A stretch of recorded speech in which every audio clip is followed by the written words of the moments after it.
ว่าพี่น้องนกบ่เข้านะนี่ยังกลางอยู่คือเก่านั่นนะนี่สิงเหี่ยวนกนี่ก็บ่เข้านะนี่ก็ว่าก่อนจะมาถึกตัวนี้หั่นนะให้มันมาตามตัวนั้นก่อนเนาะคันมาตามตัวนั้นบ่ถึกก็มันจะมากินเหยื่อเขียดเฮานี่นะนกกดนะใส่3หลังเรียงนี่หลังนี่บ่าวจันลันละนี่แต่นกบ่มีนะเนาะชุดก่อนๆก็มาตัวอยู่นี่เทื่อนึงแต่ว่าก็พอมานอยู่เนาะพอได้กินแต่รอบนี้บ่มานแล้วเว้ยเอาขออนุญาตเก็บก่อน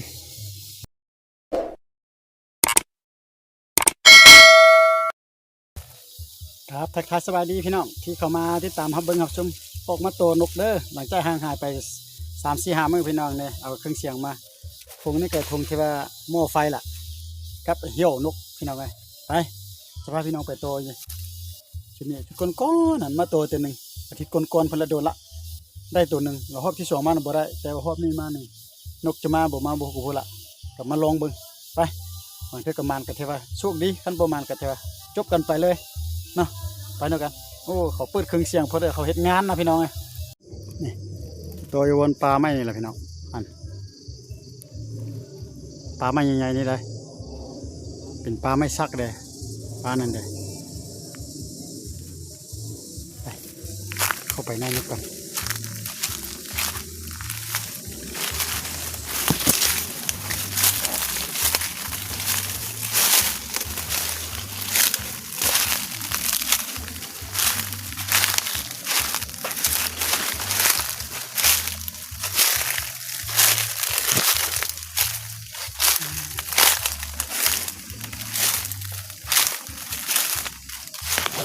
ก่อนโตไปมันนี้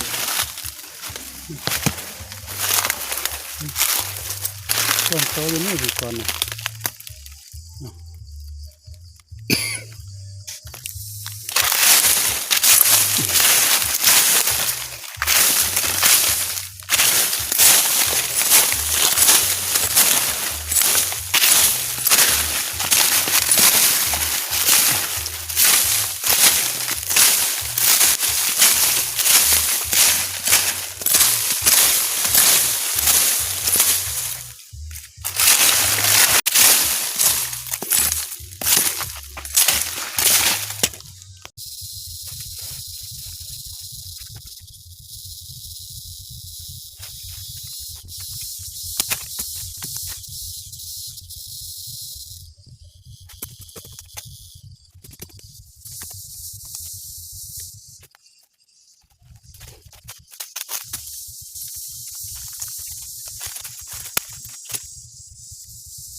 ว่าพี่น้องนกบ่เข้านะนี่ยังกลางอยู่คือเก่านั่นนะนั่นกลางนกนี่สิงเหี่ยวนกนี่ก็บ่เข้านะนี่ ก็ว่าก่อนจะมาถึกตัวนี้หั่นนะให้มันมาต่ำตัวนั้นก่อนเนาะคันมาต่ำตัวนั้นบ่ถึกกับมันจะมากินเหยื่อเขียดเฮานี่นะนกกดนะใส่3หลังเลี้ยงนี่หลังนี่บ่าวจันลันละนี่แต่นกบ่มีนะเนาะชุดก่อนๆก็มาตัวอยู่นี่เธอหนึงแต่ว่าก็พอมานอยู่เนาะพอได้กินแต่รอบนี้บ่มานแล้วเว้ยเอาขออนุญาตเก็บก่อนเนาะไปเบิ่งก่อนหมายไม่มีบอลตอบ่คันบ่มีบอลตอเราก็จะได้เก็บช่วงนี้น่ะโตบ่เข้านะมันกลายฤดูกาลบ่จังไดเนาะ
ครับสบายดีพี่น้องโอ้